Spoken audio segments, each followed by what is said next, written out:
Please help me give big smooches to my guests and my very dear friends, Orna and Matthew Walters. Welcome back. Oh, yay. Yay. So great to be here, Damona. I think this is like your fourth time. I think it's actually number 5. I think we're your top guests now. 5? You win. So you win. I have won because of this book, Getting It Right This Time. Break free from your hidden blocks to lasting love. Fantastic book. And I'm just like so excited to dive in with you because I have to tell you, fun fact. When I did this, when my book came out last year, we did this F the Fairy Tale forum. And your session, you guys did a 30-minute session, a panel with me. It was like one of the most talked about sessions of the whole forum. And everybody was like, who are Orna and Matthew Walters? I need to know more. So you guys get to know more now. Yes. And thanks for having us back. And thank you for spotlighting our book. And it's been a fun journey for us to go on and also have you 1 year ahead of us. So thanks for all of the tips along the way that you've given us. Thank you. And there's so much of your wisdom in this book. You've been, how long have you guys been dating coaches? In relationship? Going on 18 years. Going on 18 years, yeah. Get out. Yeah. There's so much wisdom in here. And first, I'm curious, why now? Why now getting it right? And also, why?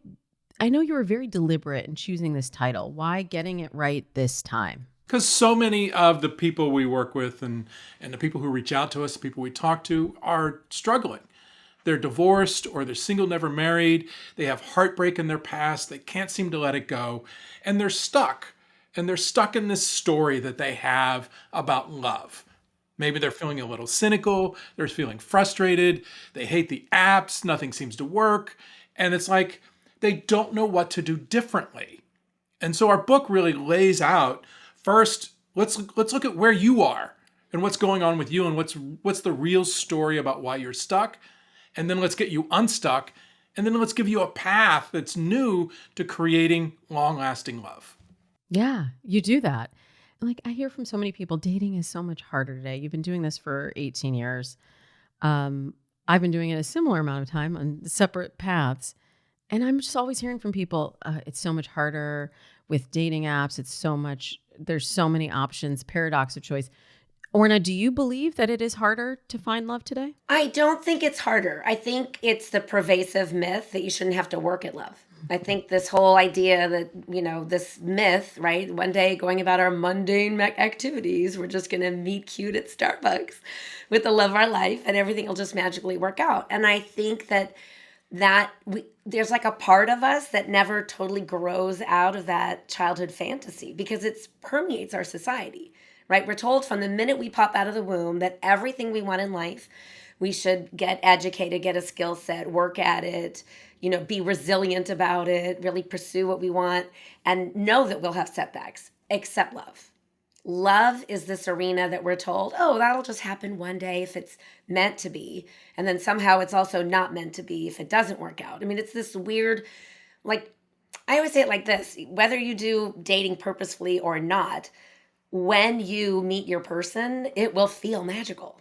But magic isn't a plan.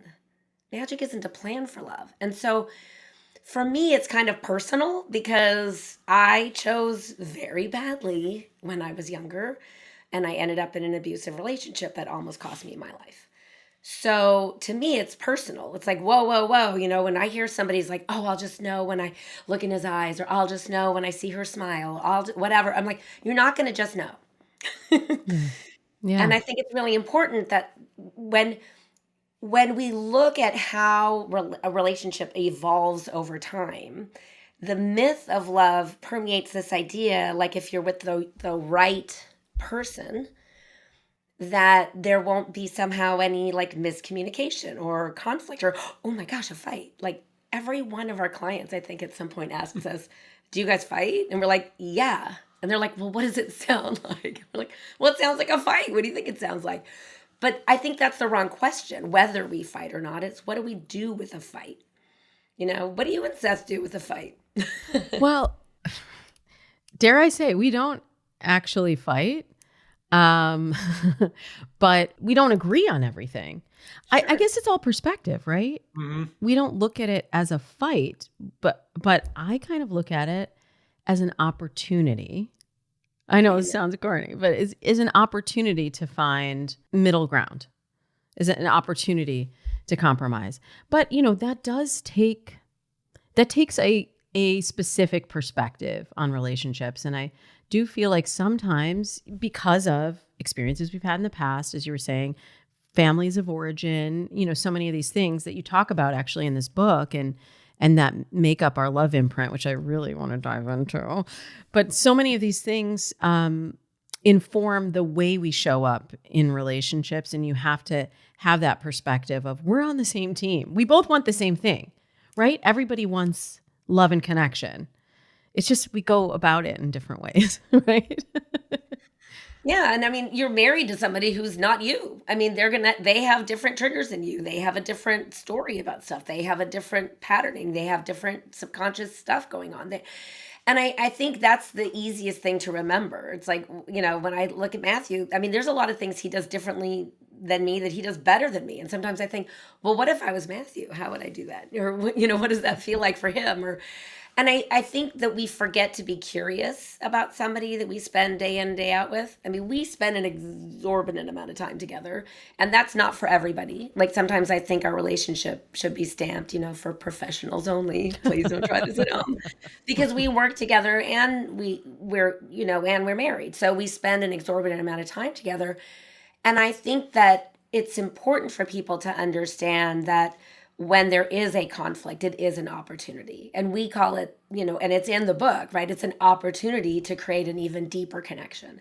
So when you can use conflict to create a deeper connection, your love actually grows deeper. Because I think back to that sort of falling in love, that first romance stage of relationship. I think back when we, quote, fell in love. And it's nice. I have all these great memories, and it felt magical. It had all that good stuff in it. But quite frankly, after all these years together and everything we've been through together, it seems a little shallow. Say more.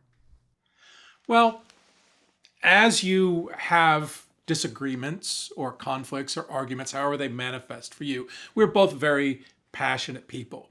So when we disagree, we sometimes disagree passionately, right? Which means there's a lot of energy in it. It doesn't make it any less of a disagreement. If you're in a cold war with your partner, because the two of you don't like conflict, and so you never let the passion out, you just sit and stew in it, it's still the same thing, right? However, when you're able to look at yourself and you're able to understand your own triggers and you're able to take responsibility for your triggers instead of projecting them onto that person across from you. We always say it this way, you got to realize your partner in an intimate relationship is like a funhouse mirror. And the way a funhouse mirror works, right, it distorts your image so it doesn't really look like you. But that person sitting across from you is a mirror of you. It's your stuff that's being mirrored back to you. And so when you go, oh, this person isn't being a certain way or doing something that's trying to harm me, this person is reflecting back to me stuff, wounds that I have, right? We talk about your love imprint. And as you said, we're going to dive into that. Mm-hmm.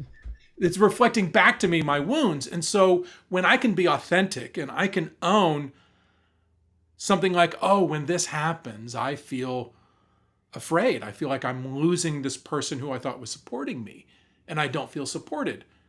Well, when I say that, then it's different from saying, why aren't you supporting me? Why don't you stand by? Why are you disagreeing with me? Right? Which puts your partner on the defensive. Instead, when you take ownership and you take responsibility and you speak with I language and you own your own stuff, then there's a place I'm being authentic, I'm being vulnerable. And that opens the door for my partner to do the same thing. And for her to say, well, actually what's going on with me is this. And then what we find is when you're authentic, you don't have to find agreement, because intimacy does not require agreement. Agreement is an ego desire.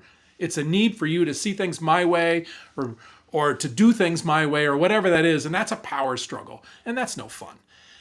But instead, when you're just authentic and you say, hey, look, this is what's going on with me. And you let that person see you. and then they go, well, this is what's going on with me, and you can see them, then you can feel empathy and compassion for each other. We have this practice that when we have a disagreement, that we do our best effort to see our partner as a little child. There's a picture of Orna, and she's probably 5 years old, and she's holding this little stuffy, and she has this kind of like scared, sad look on her face. And it's a really sweet picture. And I look at that picture and I go, when this person is upset, I see that little girl, because that's what's actually showing up. Oh, wow. That's really profound. You just dropped like gem after gem after gem. And I'm really intrigued still by the deliberate choice to call it getting it right this time.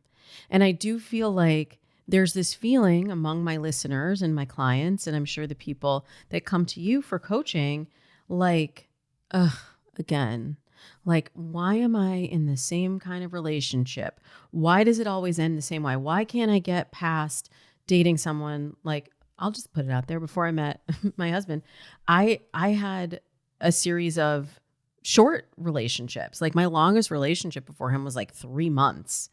You know, I had a pattern. And then I also have talked about how I named it Operation Date Nice Guys, like my dating plan, because I called them bad boys, but you know, I kind of used bad boy to really actually reflect, kind of like you were just saying, Matthew, that it was what they brought out in me. It was the person that was not available to me. So they weren't like necessarily a bad person. They were bad for me. And I wonder what it is that makes it so that we keep coming to these same patterns again and again. And, you know, what you have to do different to get it right this time, to not have the same outcome the next time. Well, first, let's talk about the brain science of attraction. Oh, good. For a second, I thought you were going to say, like, let's unpack you, Damona. Like, no. I'm not here. No, you're unpacked. You're well unpacked, and then moved into a home together. Right. Okay, so let's talk about the brain science. Yeah, the brain science of attraction proves that we are attracted to what is familiar, which is great if what is familiar is in alignment with what you desire. However, if what you desire is not familiar, and let's say maybe even the opposite of what you desire is what's familiar, now you're stuck, because we are back to that myth that we're, you know, from the moment we pop out of the womb, right? It's just going to magically happen one day when you feel those feelings. So, I mean, I could use myself as an example, and I do a lot. There are a lot of client examples in the book, but I mean, I grew up in a house of chaos. I mean, I grew up with a lot of abuse, emotional and physical abuse. And my love imprint is I am unlovable. So I spent a lot of my adult life conflating sex for love, you know? That, like, I would almost like settle for, you know, like, oh, well, if this person wants to be that close to me, you know, I would think, oh, then. And none of that was conscious at the time, right? No, of course not. No, I mean, I look back on it and I go, oh, and I got lucky. I had some really good therapists along the way. I did a lot of work, but I mean, I spent I also packed it away at one point. I mean, we're coming up on the anniversary of when my boyfriend tried to kill me. It was New Year's Eve, so we're a couple days away. It's landing a little stronger because of the book, and it is where the book begins in the introduction. So when we talk about my story and Matthew's story and then our story together and then what's in the book to introduce ourselves, because I think it's important to understand that in my family, with all the chaos and abuse and toxicity, of course, it makes sense that then I would end up struggling in my love life. But here I am next to Mr. like normal, you know, like Matthew grew up in this quote unquote normal Midwestern family.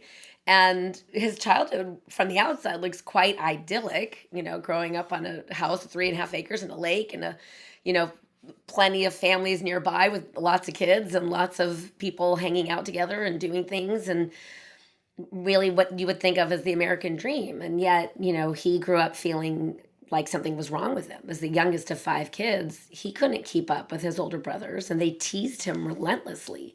So he sort of had this thing of like, oh, there must be something wrong with me. So later when he started dating, the girls that were like, hey, you're cute, he'd be like, that feels weird. My first thought was, well, what's wrong with you? Oh, Right? And then I'd think, well, wait till you get to know me and we'll see if you still feel the same way. Because I would sabotage those relationships because they didn't feel right. They didn't have the rejection that I was used to. And so when there was subtle rejection, like a woman would be interested in me, but she'd pull away a lot, that felt right. It's like, oh, okay, there's this, I'm on the line, but I'm not quite reeled in. And so I have to keep working at it. And that feels exciting, right? and that changes your behavior too. Totally changes my behavior. And when the woman shows up, who, like Orna says, wow, you're really cute, I like you, I'm like, this doesn't feel right because I don't have to work for it. And so I didn't value it. And so I would, I'd be like, ugh, whatever. And I treat those people not very well because I didn't have any respect for somebody who just showed up and liked me because I didn't like me, right? So how could somebody like me if I didn't like me? Mm-hmm. And when somebody didn't quite like me, I'm like, oh, that feels right. That's the right sort of coordinates. And what we're talking about here, and we've already teased it a couple times, so I want to just bring it out in the open. Let's name it and claim it. We're talking about your love imprint, right? And your love imprint is the subconscious story that you have about love. And it is formed in your family of origin from when you're born to when you're about 8 years old. And then it gets locked into place and it's hidden away in your subconscious and you're not aware of it. And it is your internal GPS for love for saying, this is familiar, and familiar feels good. It feels exciting. It feels interesting. This is unfamiliar. And you're like, whatever. Right? And we hear it so many times with the people we work with. They'll say, well, when I meet that really nice person, there's just no spark. There's no attraction there. And because what they're not getting is they're not getting that subconscious signal that goes, this is familiar, this is familiar, this is familiar, which lights them up, even though it's not what they want. Yeah, I mean, let's really tease it out, I think, because it's meaty and, it is in the book, certainly. I got my book right here. I'm following along. Love Imprint, Chapter 4. Here we go. Yeah. So your love imprint is formed in your family of origin. It's made up of your limiting beliefs about love, your mental, emotional patterns around love, and your behavioral strategies. Thank you. And your behavioral strategy. Like, how did I forget the third thing? And your behavioral strategies for giving and receiving love, right? And so when, like, you're talking about, like, you're the bad for you guy, right? But here's the biggest mistake people make in the dating process is the minute the light bulb goes off and the subconscious is saying, this is familiar, we stop evaluating the other person. The biggest mistake people make in the dating process is they don't evaluate the other person's capacity to meet their needs. Please keep going. I'm literally hanging on every word here. They don't evaluate the other person's capacity to meet their needs. To meet their needs. Wait, so why? What should they be doing? How do we get it right this time? Because the thing is we make the assumption that the feeling state, when you're with that person, the feeling that you get when you're with them is supposed to be like the north on your compass. But it is not the north on your compass. Now, here's the thing. This is where along the journey, I'm sort of like, I sort of want to piece it through because we have clients mid-journey and they're like, but I don't understand. If the feeling I'm looking for isn't the feeling I actually want and need, then what is it I'm looking for?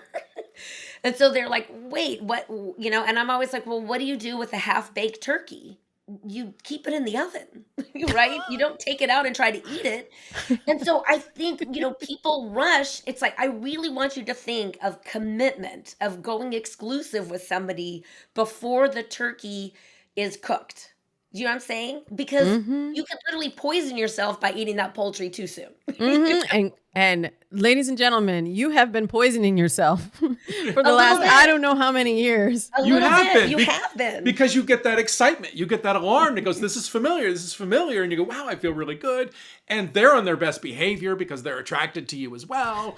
And so you go, "Screw it! I hate the app. I really dislike dating.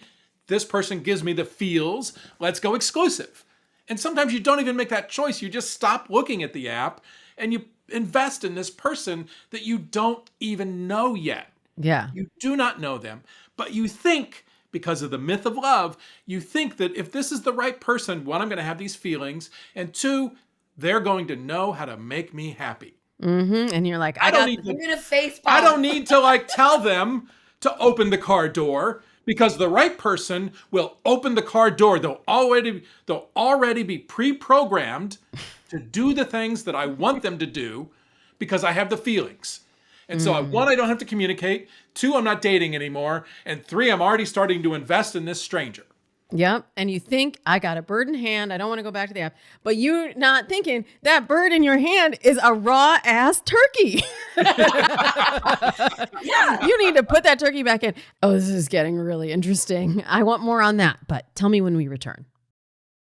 Okay, this is getting juicy. Let's go deeper. And that's why, my friends, I love this book, Getting It Right This Time, because then you also have exercises on how to do this. And having known you all for a long time, and I know you are very highly sought after dating and relationship coaches, and like people pay top dollar for this stuff, for your love imprint to work with you one-on-one. And I was like, oh my gosh, and they're giving it to us in this book so that we can do it ourselves. Now, of course, it's a totally different experience when people are working with you one-on-one and you can guide somebody through this and meet them where they are at. But you've given a huge gift in this book because you give us the tools. It's not just like, here are our client stories, here are our stories, but you actually take us through those love imprint phrases and how to rewrite them. And there's a really interesting process that happens in even just becoming clear on what our phrases are. Like some of these love imprints, like they really sting. And just to be able to even acknowledge that I am saying things like, I am not worthy of the love I want, or I am unlovable. And I know you said that earlier, Orna, that was your imprint. Love is a mystery. I have to earn love. I'm unlucky in love. I hear that one all the time. There's even a process in coming to terms with acknowledging that phrase, that you've believed that phrase to be true for yourself. I think it's a visceral piece. So I think, if for those of you who are going to go ahead and get the book and go through these exercises, don't stay in your head about it. When we do a love imprint diagnosis with a client, we're looking for the visceral response. Like when you say mine, I still feel it because it's still my love imprint, right? It's the difference between the alcoholic who's sober and the alcoholic who's still drinking, right? So it's not like your love imprint isn't like this, this book isn't going to magically make that not have any sort of resonance with you. It still resonates when I say the words, I am unlovable, because I believe, because as a child, I really, how could I have been lovable and treated the way that I was treated?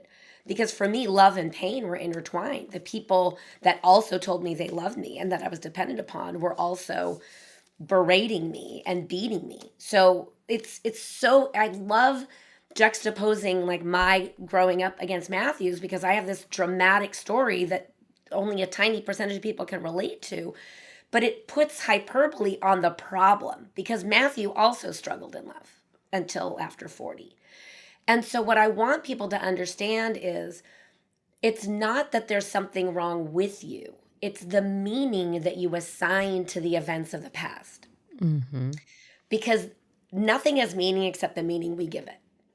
And so when you are out dating and you think, well, I'm never going to find anybody on the apps, or there's only scammers out here, or there's only, I mean, how many of you are like, there's only blank people here, right? Mm-hmm. When I was single and online dating, every guy was a writer. Every single guy was a writer. Literally everyone. And not like a writer struggling, like successful writers, like the showrunner for a TV show, or successful, like award-winning, screenplay writer, whatever. I mean, everybody was a writer. And they were all writers, but all the ones that were asking me out, they were also emotionally unavailable. So it was like job commonality and then also just not emotionally available. I got the only one. I got the emotionally available. Available writer. Yeah, Sorry, exactly. I took him off the market. The only one in Hollywood is Seth. You're right. That's true. And so what I want people to understand is that when you understand, once you know something, you can't unknow it. So once I knew that ding of like, oh, this is that the feeling I used to think, and the sensations the visceral sensations in my body. Once I knew that ding, ding, ding wasn't what I was looking for, I could then just deselect those people quickly and move on to experience something new.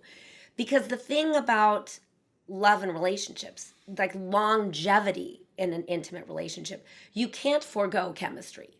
So you need that spark, that humana, that yum yum yum yum yum, right? You need that. I mean, it's part of it. It's not just keeping the species alive for procreation and having kids. You need that spark, because otherwise, why are you going to stick it out through all It's just a roommate. Yeah, you know what I mean? It's like all the challenges that life will throw your way, and all the curveballs that you experience when you're single, you still have them when you're coupled up. So you need the juice. You need that. You need that spark.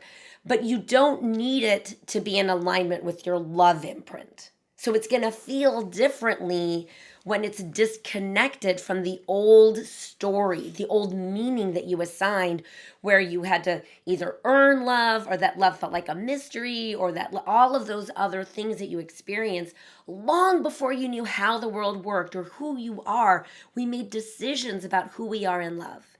And that's your love imprint. So when you're dating without having unraveled this love imprint story, it's like that little kid part of you, that little 5, 6, 7-year-old is in a sense selecting your partner. And it's like, whoa, that's what you don't want. Oh gosh, wow, that is so profound.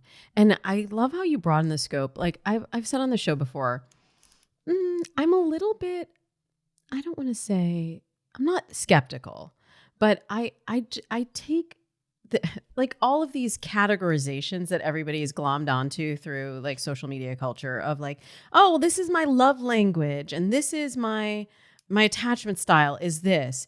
And it's sort of one-dimensional. All of it is one-dimensional. Mm-hmm. And what I love about getting it right this time is that you kind of filled out the other dimensions. It's 3D, it's 5D. It's 5D even. But the way that you lead people in the exercises through discovering this, it gives space for like Matthew, hearing your story. Mm-hmm. Some people would say like, oh, well, like, oh, secure attachment, like had reliable caregiver, and all of this sort of traditional psychology, which is still relatively new. Like we're still discovering that. Like we haven't even had attachment styles that long to really fully understand and study it. But there's more in there that makes up the love imprint and how that showed up for you in your romantic life. Yes. Well, actually, I would classify as avoidant. Okay. And it fits my family. Nobody talked about their feelings. It's the Midwest. Casual. I'm from the Midwest. I understand. Casual alcoholism was the way we all went. My parents were okay with us drinking as teenagers. In fact, I had a high school party. We lived out in the country, so we were outside the city limits. And I had a high school party with a keg. And my parents sat on the porch and had a beer before they went in and went to bed. That's very Midwest. Alcohol was very accepted and very much part of the way you lived. Yeah. And an avoidant sort of approach to everything. You just numb it out. And that's how I was for years. I just numbed it all out. until I was like unhappy. And I woke up one day and realized, oh, these things aren't what are making me unhappy. I'm what's making me unhappy. And when I realized that, I was like, oh, well, if I'm making myself unhappy, how can I make myself happy? Because if I'm the one in charge, then I'm the one that's got to do something. And the thing about your love imprint is it's hard to look at a little bit at times, right? To go, wow, this is really what's going on with me. But when you look at it, then you have power over it, and it no longer has power over you. And then you have what we call the you are here spot on the map, right? Most people sort of have an idea about where they're going. They maybe have a vision of that relationship. They maybe even have a vision of who that person is, how tall they are, what kind of life they live, right? We know where we're going, what we want. But if you don't know where you are, then it's like haphazard and accidental for you to get where you want to go. We always use the analogy, you go to the mall and you're looking for that fancy luggage store that has the Toomey luggage, right? And it's a tiny little store. And so you walk in, you go, I don't know where the Toomey store is, so let me find the map. And you find the map and somebody scraped off the you are here spot. And so what do you got to do? Well, you got to wander through the mall until you stumble upon that little store that's hidden away. And hopefully you'll find it. And hopefully you won't waste too much time along the way. And that's how we're approaching love. We're wandering through the mall, hoping that we're going to stumble upon that person. But we don't realize that the GPS that's guiding us through the mall is sending us to the wrong place over and over and over again. Because the wrong place is what feels familiar. Yeah. And so coming back to what you said, why getting it right this time? It's because we're all struggling and we're getting it wrong. And we're doing it wrong. And I don't want to say that to say you're doing love wrong and to scold you, as much to say, look, we're all bought into these stories, these myths about love. And we see it in all the romantic comedies and all the songs and all the poems, right? Everything tells us that love is this mysterious, magical thing that you have no control over. And I'll say this, the feeling itself, when you feel that spark of attraction and chemistry, that you don't have any control over. That happens, right? However, the rest of it, how you approach the search, how you approach when you meet somebody where you feel that, and what you do to ensure that this is a person who, like Orna said earlier, can meet your needs. This is a person who is emotionally available to you. This is a person who actually wants a relationship. You'd be surprised how many people struggle because they keep finding people who don't really want a relationship. What they want is companionship and maybe some sex, and they behave that way. But if you are paying attention, you'll notice the difference between a person who wants a relationship and a person who wants companionship, because they behave very differently. And instead we go, boy, that's a terrible person. They just ghosted me, right?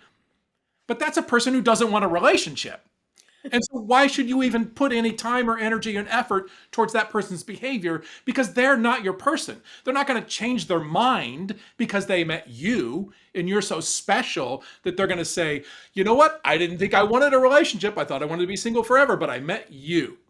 And because I met you, I want to be a husband and a father. I want to be a wife and a mother, and everything's different, right? And that's that fantasy that we are. And I don't want to say this in a bad way, but that we are special and we're going to be chosen and we're going to be granted that specialness. That was, again, so profound. And I know that hit some people. That hit some people right in the cojones,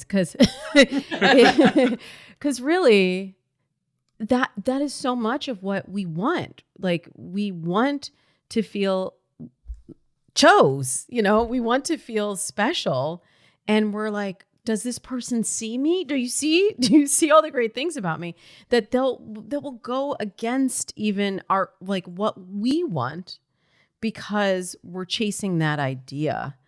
And it's setting us up for disappointment. Mm-hmm. And even coming back to something that I think Orna said earlier, of like, you want that person also to guess, like, you've got this story I mean, there's a reason I wrote the book called F the Fairy Tale. Like, you've got this story in your head of how it's supposed to play out.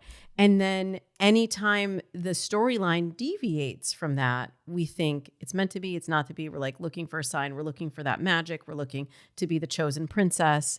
And that sort of robs both of you of the opportunity to use relationships as a tool for growth. Absolutely. I mean, really, when you're with your ideal person, that is the most, and stick it out over time with somebody, just to be, whether you get married or don't get married, I don't care, right? You can have that piece of paper or not, however you do it. But when you stick it out with the same person year after year, decade after decade, that is really the most intensive personal growth workshop you'll ever do if you're doing it consciously and you're doing it for growth, to grow together. It's one of the things where I get frustrated with people when they don't want to date. We have an anti-date culture. So all the frustration about an inanimate object makes me laugh. A dating app is like a chainsaw. If you got a chainsaw and you cut your arm off with it, does it make the chainsaw bad? You should know how to use the tool.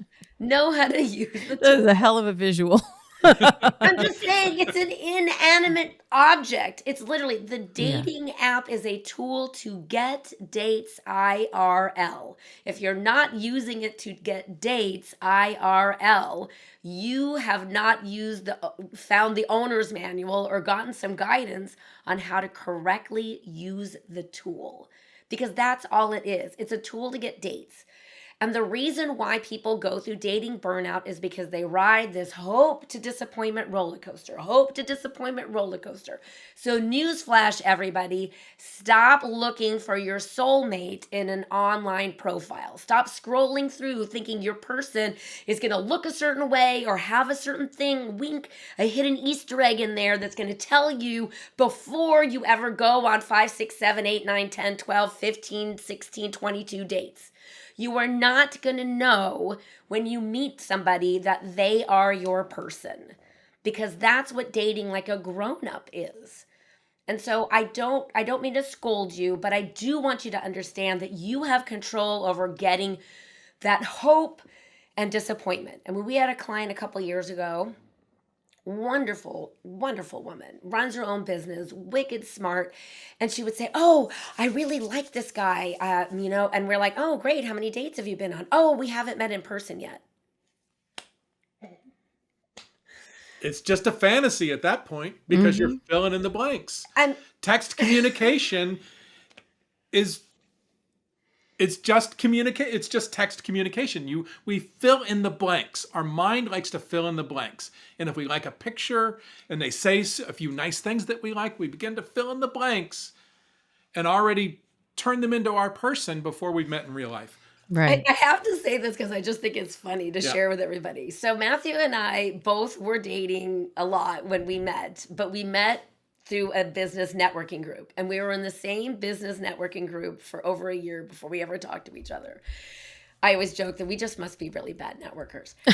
So one day, this guy calls me and, out of the blue, I answer the phone. This is back in the day when you'd answer your phone. And he's like, "Hello, this is Matthew Walters. I'd like to do some one-on-one networking with you so I could better refer business to you." Like right out of the handbook from the networking group. And I said, "Oh gosh, Matthew, I'm in the middle of like 17 things. I'll take your number and I'll call you back." And I wrote his name and number down. Literally, I kept it. Actually, it's in one of those little, pads that you have to take phone messages. Oh, yeah. So I wrote his name and number down, and like a week went by, and I would have called him back, but I hadn't called him back yet. Ring, ring, phone rings again. Hello. He called me back a week later. Damn. I wasn't trying to be cool. I was just busy. I was living my life. And quite frankly, when we had our first date, Matthew and I, our first date was on a Saturday night, prime time. I had another date on Sunday and another date on Monday. I was dating a lot that year. Yeah, that is evident, Orna. Yeah, I was out there dating a lot, but it was this thing where I want people to understand, like, I did not know he was my person. I didn't even call him back. He called again. Your person will call again. You Now here's can't the mess question. it up. Matthew, did you know? Well, I was really searching at that point, not only searching for a partner. So here's something about men that a lot of people should understand. That generally, at some point in their lives, some do it in their teens and 20s, and some wait until they're like 35 and 40, a man goes, I think I want to be in a relationship. And when he makes that decision in his mind, he goes looking for a relationship. He goes on a hunt, right? Because that's what we do. We hunt. We got to go find our woman and bring her home, right? Now, some men stumble upon prey out in the wild and go, oh, prey. Okay, I'll have some prey right now, right? And then they move on and they stumble upon some other prey and they, oh, more prey. This is fun. Look at all the prey, right? But other men are like, nope, I'm looking for this specific thing, and they go looking for it. And I was at that point in my life where I was looking for a relationship. I was looking for that person, and I knew what I wanted. And I didn't know that I wanted her. However, something happened at that networking meeting where she actually sat at my table because we had never sat at the same table. One of the reasons we never talked. And she said a couple of things that intrigued me about who she was as a person. And I'm like, well, this is an interesting person. And I didn't yet think I want to date her, but I thought this is an interesting person I need to talk to. And it was like a really strong feeling. And so I called. She didn't call me back. I called again a week later because I still felt that urgency of I still want to talk to that person. And then when we had that first networking breakfast, Business networking. networking breakfast, Brekkie. right, a date. Day date. Right? Our casual date, which is what it really turned out to be because we talked very little about business. We talked a lot about who we were as people and got to know each other. And then spent another 45 minutes in a parking lot trying to say goodbye. That magic happened in that moment because we both had prepared for the magic to happen. It didn't happen in that parking lot because it was meant to be with Orna. It didn't happen in that parking lot because astrologically the stars were aligned, right? It happened because I had been intentionally looking for a relationship for a couple of years. And I was getting more clear with every date, with every person. Oh, I want this. Okay, that doesn't work for me. This does, right? And I was getting more clear and more specific about what I was looking for. In fact, we had been dating for, I don't know, a month or two, something like that. And I kept saying, you're everything on my list. And she's like, what are you talking about? Let me see this list. Like she challenged me. I said, okay. Went to my computer and I printed it out. She fit 19 out of 20 things I had on my list. 19 and a half. 19 and a half. Right? Because at the time I was vegan and she was not vegan. But she was also conscious about the food she was putting in her body. She just wasn't eating crap. Right? Now, these things on the list, though, were not about height, were not about... They were somewhat about personality, but they were more about who this person was, how they lived their life, right? Because that was the vision I had about, look, this is how I live my life, and this is how I want to live my life with a partner. And so they should have these qualities. They should be this kind of person. But when I read, I mean, he did. He went to the computer, printed it out, and I looked at it and I was like, whoa. And I thought if anybody who knew me well just found the list on the street, they would be like, oh, who's describing Orna? Yeah. If you found that list, Damona, you'd be like, oh, who's describing Orna? But doesn't say her name, but this is Orna. I mean, and anybody who knew me knew that was me. So is that the manifestation piece? Because in the book, you've broken it into 3 parts, right? So yes, we do go into how to do this in the manifestation section of the book, which is the 3rd part. Right? Awareness, transformation, and then manifestation. Transformation and manifestation. But do not jump to manifestation. Don't. Before you do the awareness and the transformation. Here's the Don't deal. skip to the end of the story. That's what we're always trying to do. The dating strategies that we teach are in manifestation. They're not anywhere else because this is how it works. This is really how it works. When you have an inner shift, your outer world experience changes. Yeah. So, and it changes how you interact with the world. Yes, because a younger version of me believed every guy would cheat. And when we started dating, Matthew had his practice with his office, and most of his clients were women, and he would be at work sometimes till 9 o'clock at night or whatever. I was never like, oh my gosh, what's he doing in his office so late? Or like it never even popped into my head in this relationship. Because you were in a different place. Yeah. Mm-hmm. Or, I mean, there were a lot of things that I had a lot of all men will fill in the blank that was on my list of why I was still single after 40. So, Right. I mean, all of that fell away, but it had to fall away before I would be like, ding, ding, ding, with Mr. Wonderful, nice, like this guy. I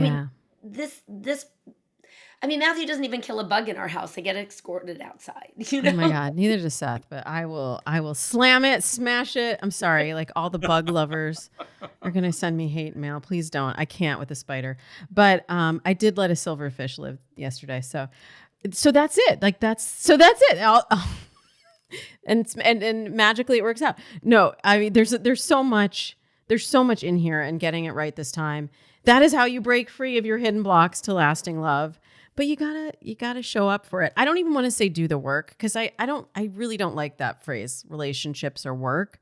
But it is a process of self-discovery, it is a process of showing up and like getting curious. I think that's what we've been talking about, getting curious about how you were raised and how you've shown up in relationships and what you actually want for the life that you're building. So thank you for writing this book, for sharing it with me, and for just being so wise and wonderful. Before you go, we do something new this season. Since the last time you were here, we like to ask, what is your most unpopular opinion about dating and relationships? So I'm going to ask each of you individually. Oh, all right. I'm going first. Stop guarding your time as an excuse for guarding your heart. You do not, let me say it in my unpopular opinion way. Attraction is not a requirement for a date. It is a requirement for a relationship. So my unpopular opinion is just go date. As a matter of fact, when you read this book, when you consume the book, this will show you how to make no date a waste. You will never walk away from a date thinking you wasted your time, because dating can be so rich with discovery about yourself and getting clear on how to use the tools that we have you practice through the dating process. So my unpopular opinion, I'm going to say it again. Attraction is not a requirement for a date. That is very unpopular, but very interesting for self-discovery. And I like the first part too, about time, because I do hear from so many people like, I just don't want to waste my time. I don't want to waste my time. Isn't it time? I should have met someone by this time. Like we get so attached to time, and it's like, just how about we focus on connection and being present? And you've given us all the tools for that in the book. All right, Matthew, your turn. What's your unpopular opinion? She stole the best one, but my unpopular opinion is that there are a lot fewer deal breakers than you actually think there are. There's really only about 3 or 4. And if you have more than 3 or 4 deal breakers, then you're guarding your heart and you're not available for a relationship. Both very good unpopular opinions. And this is why I can see how you complement each other, how you work together, how your relationship is just so beautiful and such an inspiration. So thank you for being here and sharing your story and your wonderful book, Getting It Right This Time, with us. Oh my gosh. Thank you, Damona. Thank you so much for all your support. We're excited for all of your Dates and Mates listeners to have this to listen to and watch, and also just thank you for being you and for shining your bright light in the world, because a light for love is what we really need right now. So thank you for that. Thank you.